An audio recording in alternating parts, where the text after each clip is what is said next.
Hi guys. Hey Toothless, come here. Hey buddy boy. Hi. Both of my cats are actually inspecting the race truck right now. I'm very grateful for their help. They are pivotal to our success. To introduce that, I'm Nate from Good Man Racing, and today we're going to discuss my spindle failure and introduce you to 5 whys, a quality analysis into a failure. This is the lower ball joint. It is the infamous lower ball joint that these third gen 4Runners are famous for, with one big catch. It's got a uniball. I did my own lower uniball conversion to this, so then it can actually use the same WS16T grade uniball that the upper ball joint does, and it freaking rocks. So, in the traditional sense, this ball joint did not fail. It's still here. It's still intact. There's no cracks. There's no damage. Even the spindle, even the connection to the rack and pinion is fine. The rack and pinion did not die in this whole process. That's bizarre. Usually something here goes really twacked when the ball joint goes. A ball joint has bolts. These bolts specifically. 3 of them completely pulled out. 1 of them tore. So, if you see right here, empty hole, empty hole, empty hole, filled. So this bolt did fail. It failed by a bending moment. You can see that little crack pattern right there. Everything else out, sheared clean. As in the threads are no more. Yeah, you can put bolts all the way down in there and be cleanly threaded all the way down. There used to be a bushing here and here. Actually, it was on the ball joint itself. You can see this little chamfered recess here and here, how they're a bigger hole than this. There used to be a little bushing that stuck up, and that helped prevent these bolts from experiencing a shear load from a front or side impact. Everything that you want to do in an analysis for why something failed, you want to ask the question, why did that happen? Why is that? You know the old joke, why is Gamora from Guardians of the Galaxy? You kind of go to that level of ridiculousness with your questions, but as a general rule, if you can not ask 5 separate why questions, if you can ask 5 levels of whys into a particular failure, now you can better understand what actually took to fail in your structure. So right now, we're not going to do the 5 whys. We're just going to find all the things that we can ask why about.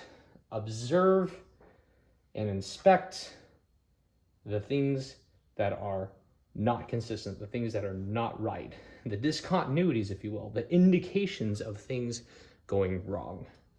These bushings are missing. That is an indication that something went wrong.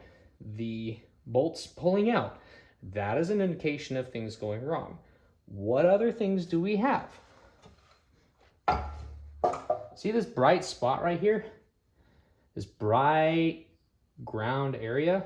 Well, none of the surrounding material is bright and clean like this. This looks like it's freshly abraded or ground, and we will have to explore whether or not that actually happened in the race or at another point, like during recovery. This grind mark here that's fresh on the bolt, we can explore why that happened and if that is race related or recovery related.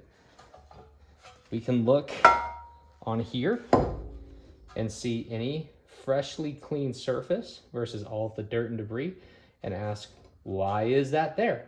What caused that to happen?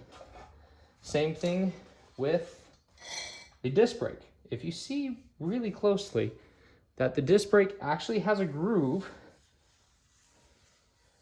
burned into it. It was like something gouged or galled this material away, wore it away. It's no longer flat. This side, it's flat. This side is not. What caused this divot? Why did that happen? Last but not least, we can look not at the control arm, because that really didn't fail. We just lost boots. The thing that did fail, though, was the dust shield. And the dust shield had something interesting about it, because we have these marks on the disc, and we also have interesting marks on the dust shield. These things are spinning, they're rotating. These things here, these have heat scoring. These are burn marks. That means that something got really, really hot and started deteriorating the heat shield. Right there especially, there especially. This whole section looks like it was part of it, but these things here are telltale signs that something got caught. And something rotated around over and over and over again until it just ate through perhaps both this and this at the same time. So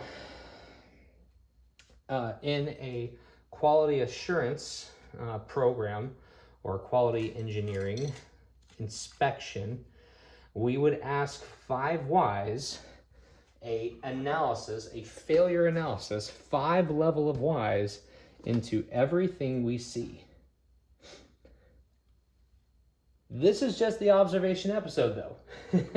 I'm not going into the 5 whys of this and this and this all right now, because that would take hours. I want to be able to provide you guys something a little more concise after I've had time to sift through it and understand it myself. But out of everything that happened around the spindle, not saying that it was necessarily caused with the spindle failure or even mechanism for it, the spindle separated from the ball joint after some other things occurred around it. This break thing is telltale sign that we have a lot of extra heat. This freshly ground surface, I don't know what's going on there. And this is all fine. So I wouldn't be surprised if my 5Y comes up with something that I really am not expecting at all. Especially because these bushings are missing. These bushings missing are weird. Why did that occur? Why did that happen? We are going to explore that. So, I'm Nate from Good Man Racing. I will see you out in the desert, if not my garage. I look forward to the 5Y analysis.